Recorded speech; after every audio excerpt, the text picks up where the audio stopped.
Well, car payments are really through the roof right now. I honestly don't know how a lot of people do it. Having a car payment that feels like a mortgage, to me, just feels like a chain around the neck. I have $60,000 worth of car debt, with about $30,000 of that being in negative equity. And let me tell you how the dealership scammed me, because I bought my car by myself back in 2022 and I got scammed, and I don't want y'all to get scammed. So let's talk about it. I went in spring of 2022 to buy my Jeep. I wanted the Jeep Wrangler, which is the hybrid car, part gas, part electric. And anyways, during that time, they didn't have a lot of stock because of COVID. And so basically they were going to order my Jeep, and it would come within 3 months. Well, the dealership guy told me that they could put me in a Jeep off the lot for 3 months with no loan payment, and then they would roll the loan over to the new Jeep when it came in. I was like, oh, that sounds great. So I signed it. I didn't have any payments. My Jeep came in the mail. My Jeep came, I went and I picked it up, and y'all, when he sat me down, he handed me a piece of paper that said that the car was like $100,000. And when I tell you, I about had a fit, because when I had originally went in, the finance guy told me that my monthly payment was gonna be like $600. And then when I told the car salesman that when I was picking up the Jeep, he said that the finance guy lied, and that's why he doesn't work there anymore. And now I'm stuck with $1,000 car payment. And the reason why I have negative equity is because somehow, and I still don't know how he did it. I worked with a lemon law attorney and I still don't know how he did it. But basically, when he rolled the first loan into the second one, he somehow kept it higher. I don't understand how negative equity works. I honestly don't. So if you ask me questions about that, I probably can't help. But basically, if I were to sell my Jeep today, I'd be lucky if I got like $35,000 on it, and I still owe $59,000. Welcome to Explore with Chook's channel, where we break down the stories behind the headlines, the economy, politics, and culture that shape your world. If you're new here, don't forget to hit that subscribe button and smash the notification bell so you never miss a beat. Comment, like, and share. It helps more than you know. And huge thanks to the amazing creators whose footage, research, and insight helped bring this story to life. If this video opened your eyes to America's car payment epidemic in 2025, you're not alone. With average monthly payments soaring past $750 and loan terms stretching to 7 years or more, millions are trapped in debt for cars they can barely afford. The internet and media is buzzing with different reactions from Americans, and we urge you to stay glued. As we bring you more clip, we appreciate you for spending a few minutes with us today. Let's keep the conversation going. How much is too much for a car payment in 2025? Let me know in the comment. Explore with Chooks. So, how many months were you behind on your payment? Eight. Haven't paid 8 months. Haven't paid 8. This is Texas Repo Reaper. We got, it's okay, bro. We've all been there. No, you don't have to wait. I'll figure it out. He's used to this. I've been there a lot. Don't you have a, when you bought your Mustang, didn't that come with like a special 800 number that, because they know you guys are going to break down off yeah, they break down all the time. So they give me a customer helpline, actually. It's the Ford customer helpline. Fix or repair daily helpline. Yeah. So I'm pretty used to it. I don't know if y'all see it, but I literally see vehicles posted for sale now for like $100,000 to almost $200,000. And there is absolutely no way that people are purchasing these vehicles without paying a high car payment.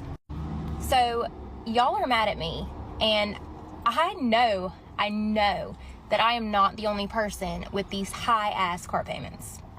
I'm not. And other people just might not be telling you what their car payments are, but there are a lot of people with these high car payments for absolutely no reason. Vehicles now are not the same cost as vehicles used to be. I can look online and find a hoopty, and it's going to be like $15,000. That is wild. So please, tell me what your car payments are, because I need to prove a point that I am not the only person in this predicament. Especially people that bought their cars a few years ago during the pandemic, because that is when the cars started getting really high, which is when I bought our vehicle. We always get used cars. It's something that we've been doing for a very long time. My husband is big on that, and he will, make sure to take his time. And honestly, we have had a lot of great luck with used vehicles. We have one that has lasted us for many years now. The thing looks like it's about to fall apart, but it runs like a champ. And what can you say? You know, it's hard to almost even get rid of because it runs so well. And we typically try and stay well under $10,000 when looking for a car. I mean, if we can get something for around $5,000, somewhere in that ballpark, that's usually the aim, and then for it to last many, many years. So that's the thing. I think going used is absolutely key. I know that the used car market is getting tricky right now as well, but there are deals out there. Usually you can find a lot of great deals on Facebook Marketplace, and there's a lot of dealers on there, but you can also find a lot of private sellers. And depending on if you live in a city or a smaller town, you know, there might be a lot more competition for that vehicle. The bigger the city, the quicker it's going to fly. But it is possible to still find something good. And a lot of times, even when you go to the private seller, they're willing, if they have a clear conscience about the vehicle, they are willing to let you, you know, bring your mechanic friend to check it out, or even drive to a local garage, and have it checked out really quick too. So I think getting a used vehicle is definitely a smart route for a lot of people, because you don't have to have debt on it. You don't have to have a monthly payment.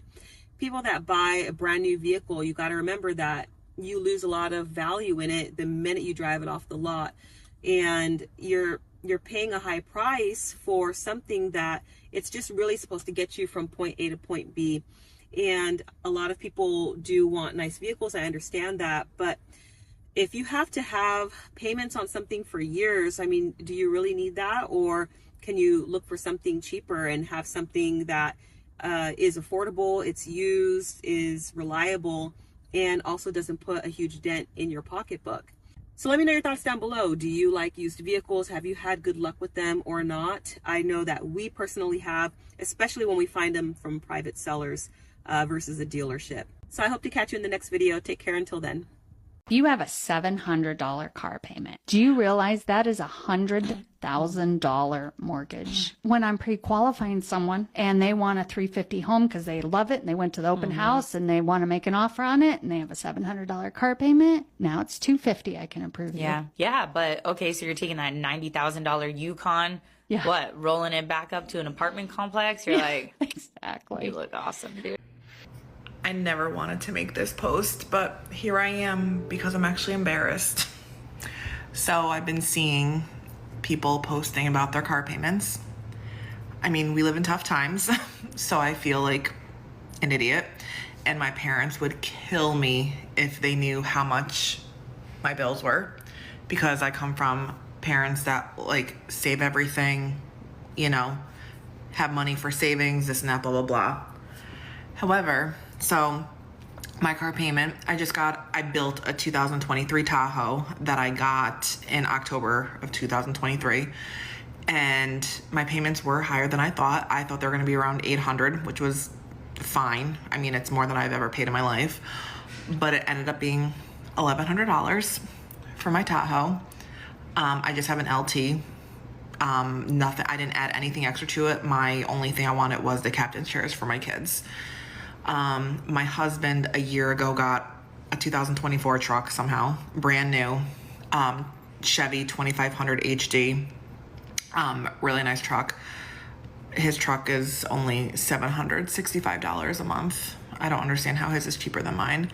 But then we also built a house and we have a mortgage of $2,400 a month, which is fine, you know. Like I said, I come from parents that were like, save, save, save. So I'm almost 40. I've always had that mindset of stressed over money, save, save, save. But then once we got into our house, I lived with my parents for 3 years, rent free, bill free, just paid for my cheaper cars that I had at the time. So I'm in the mindset of, you know what, I don't give a crap anymore. I'm gonna live my life and get what I want. And we do have money left over, luckily. You know, we can afford it and still pay for our kids to do sports and have essentially whatever they want. But I do hate the high car payments and I wish they weren't, but you know what? Like I said, I'm almost 40 and I really don't care anymore.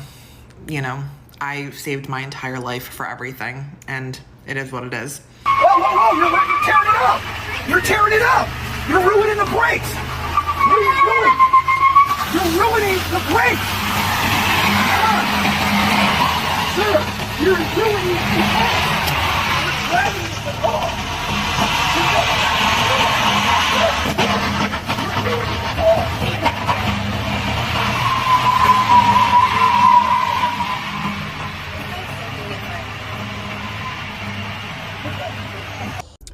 A $1,400 car payment, it's not bad, depending on the car and depending on your situation.